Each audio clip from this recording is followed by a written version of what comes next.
everyone, happy Memorial Day 2020. Today we're going to make soy ginger tuna, and I'm going to show you how to sear that on the skillet. It only takes 1 minute each side. But first we have to make the marinade and glaze.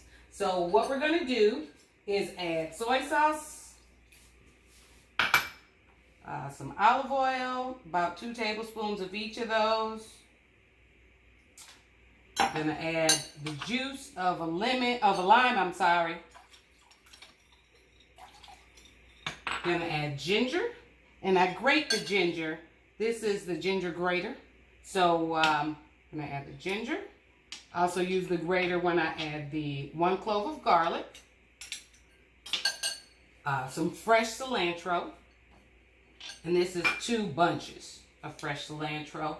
And then it's best if you use sea salt and fresh ground black pepper. If you don't have that, you can just use granulated sea salt and granulated pepper.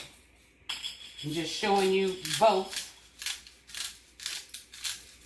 There you go. And at the end, you're going to, this is the best way to squeeze a lime too, by the way. If you have this, it gets more of the juice out. And I do it from the top, like this, the way you would expect it to be.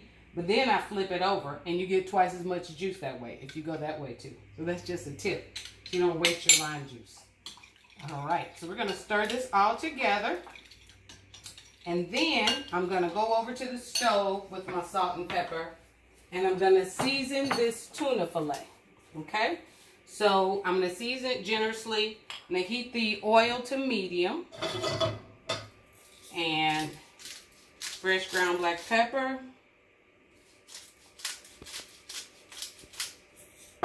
some sea salt. Just let it rain. I'm gonna flip it over. Again with the fresh ground black pepper. Again with the sea salt. Okay? So once the stove comes to temperature, I'm gonna sear this for 1 minute each side. Alright? See if that's hot. Not quite hot enough yet.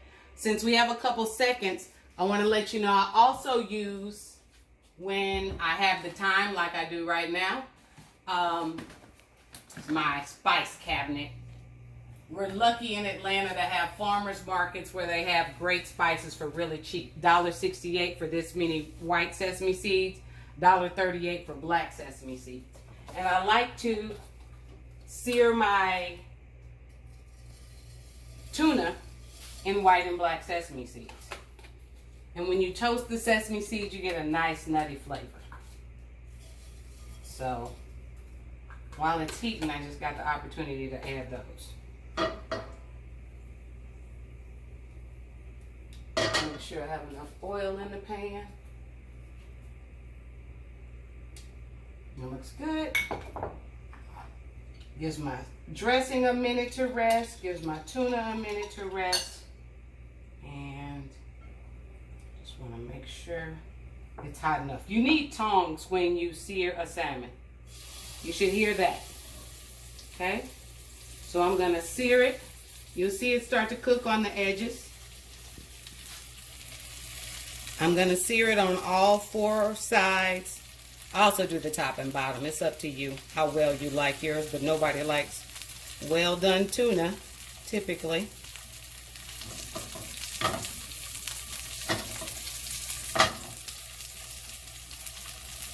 You can see where it's coming up there.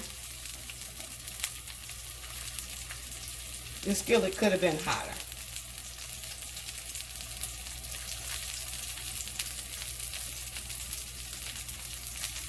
Get that white on each side. I'm going to the other side. You see that?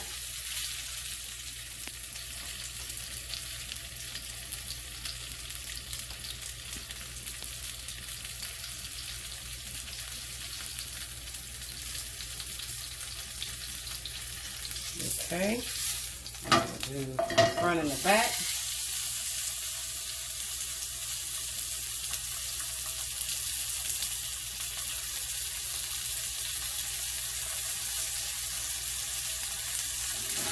You can always see how much is cooking.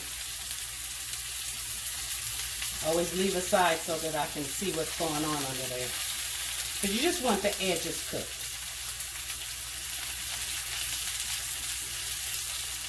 Okay. Put this side.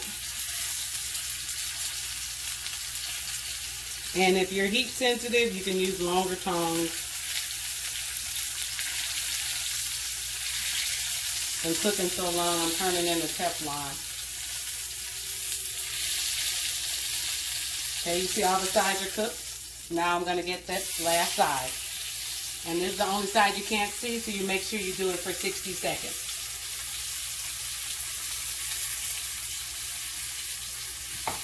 While that's doing it, I'm going to add this glaze to the pan. Really get some flavor in there. This last minute. I wish we had smell-o-vision, because this smells amazing. That tuna is done. So I'm going to take my tuna, glaze it on that side as well. Just a couple seconds. And I'm going to add it to the plate. I'm going to take this cooked sauce, some nice glaze. I'm going to pour it right over the tuna steak. I'm going to serve that with fresh avocado. There you go.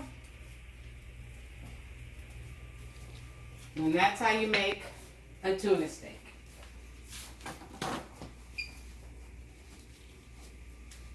So what we'll do, cut it open so you can see what we created. Okay? Nice and tender. And it's perfect. Perfect tuna steak.